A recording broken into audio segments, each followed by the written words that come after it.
नमस्कार दोस्तों, स्वागत है आपका हिंदी नॉलेज शो में। तो दोस्तों, पाकिस्तान की इंटरनेशनल लेवल पर अब तक की सबसे बड़ी इंसल्ट हुई है, सबसे बड़ी बेइज्जती हुई है। और पाकिस्तानी सबसे ज्यादा दुखी इस बात को लेकर हैं कि ये बेइज्जती किसी दुश्मन देश ने नहीं करी, ना ही इंडिया ने की है, ना ही रूस ने करी है, ना ही यूरोपियन देशों ने करी है, ना ही अमेरिका ने करी है। दरअसल इनकी जो ये इंसल्ट करी है, ये एक ऐसे देश ने करी है जिसे ये अपना एक कट्टर दोस्त मानते हैं। और पाकिस्तान के लोग और सरकार तो इसे अपना एक ब्रदर मुल्क तक कहती है। और इसी देश ने पाकिस्तान की ऐसी भद पीटी है जिसे देखकर पाकिस्तानी सरकार की आंखों से आंसू निकल गए हैं। लेकिन ये खबर है क्या, किस देश ने क्या इंसल्ट करी है और ये देश कौन सा है? चलिए मैं आपको सारी चीजें बहुत ही विस्तार से बताता हूं। तो दोस्तों, इस बात के बारे में हम पिछले एक साल से जिक्र कर रहे थे कि पाकिस्तान का जो फॉरेक्स रिजर्व है, खजाना है, तेजी से कम हो रहा है।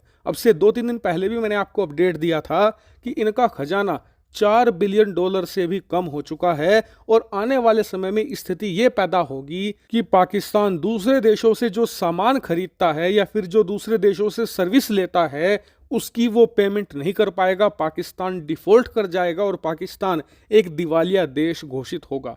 और अब इसी चीज की शुरुआत हो चुकी है। दरअसल खबर निकलकर सामने ये आई है कि पाकिस्तान की जो सरकारी एयरलाइन है, पाकिस्तान इंटरनेशनल एयरलाइन, जिसे पीआईए के नाम से भी जाना जाता है, उसके प्लेन को मलेशिया की सरकार ने और वहां की एयरपोर्ट अथॉरिटी ने कब्जा लिया है और उसे अपने कब्जे में फिलहाल ले लिया है। उन्होंने ऐसा क्यों किया और पाकिस्तान का प्लेन क्यों कब्जाया?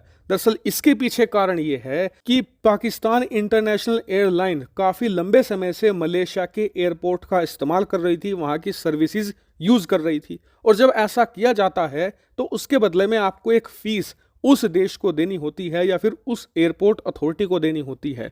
अब पाकिस्तान की सरकार की जो ये एयरलाइन है, ये पिछले 3-4 सालों से इस एयरपोर्ट का बड़े लेवल पर इस्तेमाल कर रही थी, लेकिन इन्होंने एक भी चवन्नी एयरपोर्ट अथॉरिटी को नहीं दी। और इसी वजह से इनका उधार चढ़ता गया और अब वो इस लेवल पर पहुंच गया कि करीबन $5.5 मिलियन की रकम हो चुकी है। भारतीय रुपए में बात करूं तो लगभग 37 करोड़ रुपए ये बकाया होते हैं। और पाकिस्तान की सरकार अपनी इस एयरलाइन का उधार चुकाने में नाकामयाब रही। लगातार नोटिस देने के बावजूद इन्होंने एक भी पैसा इस 37 करोड़ रुपए में से मलेशिया की सरकार को नहीं दिया। और इसीलिए मलेशिया की सरकार, जिसे पाकिस्तान के लोग और पाकिस्तान की सरकार अपना ब्रदर मुल्क कहती हैं कि ये हमारा क्लोजेस्ट एलाई है, उसी देश ने पाकिस्तान इंटरनेशनल एयरलाइन की जो प्लेन है उसे जब्त कर लिया है। और आपको बता दूं कि मलेशिया ने ये पहली बार नहीं किया, इससे पहले भी अब से करीबन 3 साल पहले मलेशिया ऐसा ही कर चुका है। और उस समय भी ये एक अंतर्राष्ट्रीय हेडलाइन बनी थी और आज भी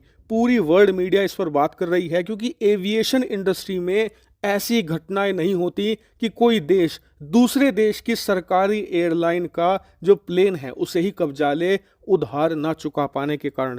और दुनिया की मीडिया इस बात पर चर्चा कर रही है कि जो रकम है वो बहुत छोटी है। एक देश के हिसाब से 37 करोड़ रुपए कुछ भी नहीं होते। लेकिन पाकिस्तान की सरकार जिस तरीके से नाकाम हुई है ये पेमेंट करने में, उससे पता चलता है कि पाकिस्तान का इकोनॉमिक क्राइसिस जो बाहर से देखने में लग रहा है, डीप में वो उतना ही ज्यादा भयानक है। वहीं दुनिया भर के तमाम एक्सपर्ट ये कह रहे हैं कि पाकिस्तान के डिफॉल्ट होने की ऑफिशियल शुरुआत हो चुकी है, क्योंकि जब भी कोई देश दिवालिया घोषित होता है ना, उससे कुछ महीने पहले वो अपने जो लग्जरी आइटम्स होते हैं ना, उनकी पेमेंट करने में नाकाम होता है।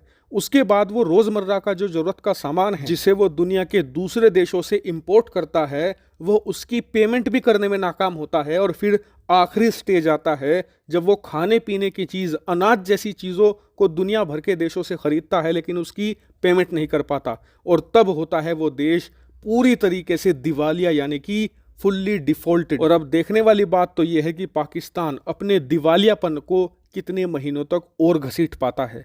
हालांकि मैं इस मामले पर आपको अपडेट देता रहूंगा। फिलहाल इस वीडियो में इतना ही। Thank you very much for watching video.